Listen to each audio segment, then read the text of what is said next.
Мен жұмыстан шығатын кезде жанымдағы жұмыстастарымның бәрі маған үрке қарады. Егер мен осы жұмыстан шығатын болсам, бейне жанба қалмайтындай көрінетін сияқтымын оларға. Үнемі сөйлесіп, жақын жүрген жұмыстастарым естіп, менен қандай жұмыс тауып алдың? Бұдан да жақсы, ақшасы көп жұмыс тауып алдың ба? Егер жақсы жұмыс орны болса, бізде тартасың ғой деп қоймайды. Тіпті кейбірі мен үшін уайымдап, мені аяған түрі байқатады. Бірақ менің не мақсатта, не себепті бұл жұмыстан шығып бара жатқанымды, болашақ арманым қандай екенін сұрау ешкімге қызық болмады. Және де ондай сұрақ қойып бір тақырыпта сөйлесетін адамның олардың арасында жоқ екеніне көзім әбден жетті. Содан кейін керісінше олар маған емес, мен оларға іштей жаным ашып қарай бастадым. Негізінде менің жұмыстан шығуыма себеп болған нақты мынандай 4 түрлі фактор бар. Оның ең біріншісі болса орта мәселесі. Мен осыдан 2 жыл бұрын YouTube каналыма тауық өмірді аңсаған қыранның өмірі қалай болды атты видео салған болатынмын. Ол видеоның негізгі желісі тақырыбы айтып тұрғандай, күнде қожайынның даяр тамағын күтіп аңсап отыратын тауықтардың өмірі бір қыран бүркітке қызық болады. Әрине, аспанды шарлап өз табан ет маңдай терімен тапқан астан қарағанда, тауықтар сияқты әр уақытылы беріліп отыратын даяр асқа күнде жасырынып келіп, жөнін өрпитіп, тауықтар секілді форма жасап, жемге бір тойып алу қыран бүркітке майдай жағады. Сөйтіп ол күнде жасырынып келіп, жеп-жеп кетуді әдетке айналдырады. Тіпті аз уақыттан кейін қайтпайтынды да шығарды. Және қожайын біліп қоймасын деп тауықтар секілді бақыруды да үйренеді. Ақыр соңында бордай болып семіреді де өзінің шексіз көк аспанына қош айтысып, семіз тауықтармен бірге құрбандыққа кете барады. Сондықтан ортаның қандай болуы өмірімізге тікелей әсер етеді. Ал мен дәл осы қыран бүркіт секілді ай сайын тұрақты беріліп отыратын айлыққа қарап, бар өмірімді сол жұмыс орнының өсуіне, гүлденуіне арнасам, мүмкін сол жердегі жұмыс істеп жүргеніне 10-20 жыл болған аға тәтелер секілді құр басының қамын ойлайтын, ары кеткенде астыма бір көлік тізгендермін. Тіпті үйімді жақсылап салармын, ішпей жемей жүріп. Бірақ кешегі ата-бабаның қанымен келген тәуелсіз елде, тәуелсіз жерде бар өмірімді сарып етіп жұмыс жасап, сонда жеткен нәтижем бір көлікпен бір үй болса, ондай өмірдің керегіне.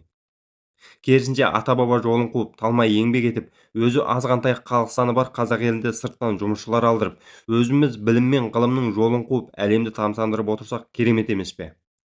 Сол үшін құрметті достар, мен сіздерді текті елдің ұрпағы ретінде аянбай жұмыс жасап, ұсақталмай, Алланың берген күш-қуатын дұрыс пайдаланып, өзімізге тән мықты-мықты орталарды қалыптастырып, мына елдің дамуына өз үлестерімізді қосуға шақырамын.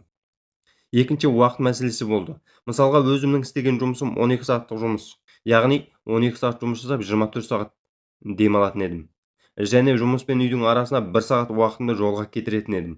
Бірақ қанша жерден 24 сағаттық демалыс болса да, бәрібір уақыттың дұрыс пайдаланбауы адамды шаршатып, жынды қылып жібереді. Сол үшін де өзіңнің жеке дамуыңа, өсуіңе ешқандай уақыттар бермейді. Ал менің қалайтыным болса, дәл осы видеомда айтқандай жетістікке жеткен адамдар сияқты таңғы уақытымды дұрыс пайдалану еді. Басқа уақытты білмеймін, бірақ таңғы уақыт өзіңді дамытуға, байытуға, жұмыс жасауға, өзіңмен бір сәт жеке қалып ойлануға таптырмайтын уақыт. Өйткені басқа кезде біздер арлы-берлі шапқылаймыз, адамдармен сөйлесеміз, қысқасы таңнан басқа уақыттың бәрінде өзімізді ұмытып кете береміз. Үшінші, ортақ тақырып жоқ, яғни ортақ мақсат жоқ. Негізі кішкене бас істейтін адам тұрақты айлыққа ұзақ уақыт жұмыс жасамайды. Тек белгілі мақсаттар үшін ғана тұрақты жұмыста жүрсеңіз болады. Әрине, бір көлік алу үшін болмаса, тағы да басқа дүниелерге ақша керек болып қалғанда.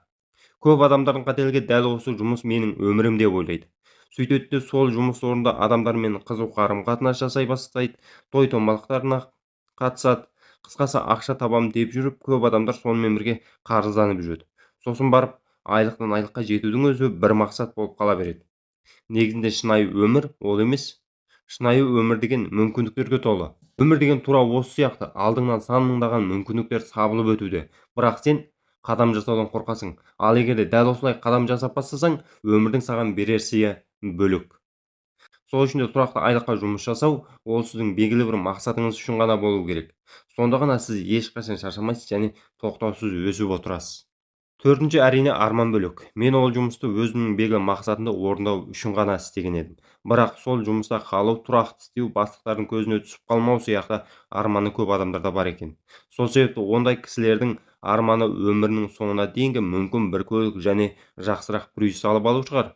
Ал менің арманым болса, Тәңірдің сиетіп берген әр күнді барынша дұрыс пайдаланып, өз арман мақсатымды айқындап, бизнеске қадам басып, үлкен кәсіпкер болып, ата-бабамның аманаттап кеткен елім мен жерімдегі байлықтарды шетелдіктердің қалтасына кетуден қорғап, барынша өз қолымнан келген шаруамды тыңғылықты жасау. Сол үшін де құрметті достар, болашақ миллиардер ретінде мен сіздерді аянбай еңбек етіп, жас уақытымызды дұрыс пайдаланып, ұсақ-түйек ойын-күлкіге алданбай, арманды асқағынан қоюға шақырамын. Өйткені істейтін шаруа шаш етектен. Бұл менің жеке ойым, достар. Егер келіссеңіз, пікір алаңына жақсы пікіріңізді қалдыра кетіңіздер.